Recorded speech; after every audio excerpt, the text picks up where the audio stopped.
और capital city में रहना है। स्टिल आई विल सजेस्ट, अगर आपकी सर्विस नहीं है 1 साल 2 साल, from public sector bank which he joined through the ex serviceman quota will he get pay protection. जय हिंद दोस्तों, कैसे हो आप सब। मैं अंजनी कुमार, एक serviceman banker, senior associate, State Bank of India. So अभी जो सवाल ले रहा हूँ वो अनिल जी की क्वेरी है, ठीक है, कुछ घंटे पहले आई।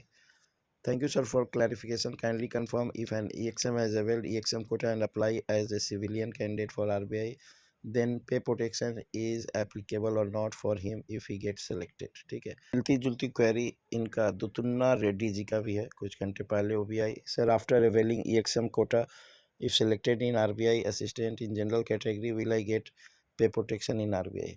The subscriber has shared this RTI reply. I am thankful to him. यहाँ पे आप ध्यान से देखोगे, दिसंबर 25 में ये रिप्लाई किया है, 31 दिसंबर का, और यहाँ पे जनरली नॉर्मल बात लिखा है, the right to information act, our file number मैंने हाइड कर रखा है, ठीक है। और क्वेरी क्या था और रिप्लाई क्या है, तो पहले मैं इन्फॉर्मेशन शॉर्ट जूम कर देता हूँ। When an ex serviceman join RBI as an assistant through the general quota after resigning from public sector bank which he joined through the ex-serviceman quota will he get pay protection। तो suppose आप SBI IBPS clerk RRB join कर चुके हो एक serviceman Kota में, फिर आप RBI join करते हो रिजाइन करके, तो मिलेगा या नहीं पे प्रोटेक्शन, क्लियरली यही पूछा है, ठीक है। Benefit of pay protection to ex serviceman applicable if he see applies for the post of assistant after joining public sector bank.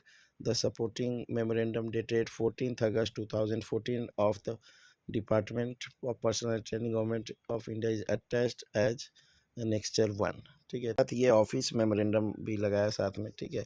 ये 14 अगस्त 2014 का है, ठीक है, जहाँ पे benefit of reservation for ex serviceman who applied for the various, ठीक है, before joining वाला, before joining civil post service in the government side, ठीक है।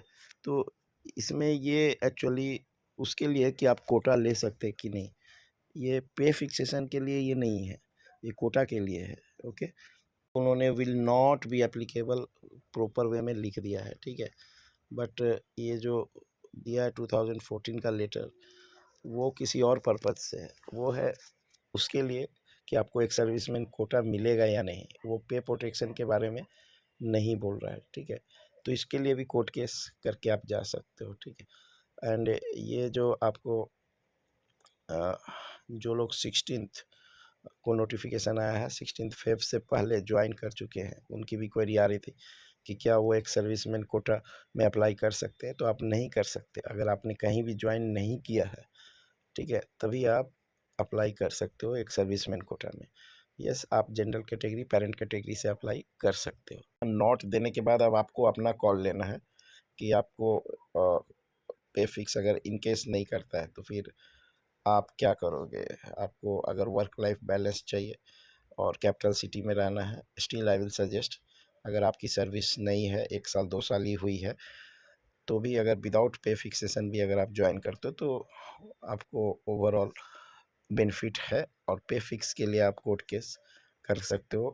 अभी पंजाब नेशनल बैंक में कोर्ट केस चल रहा था, PNB वर्सेस मुकुंद के पाई, और मुकुंद के पाई जीत चुका है, ठीक है।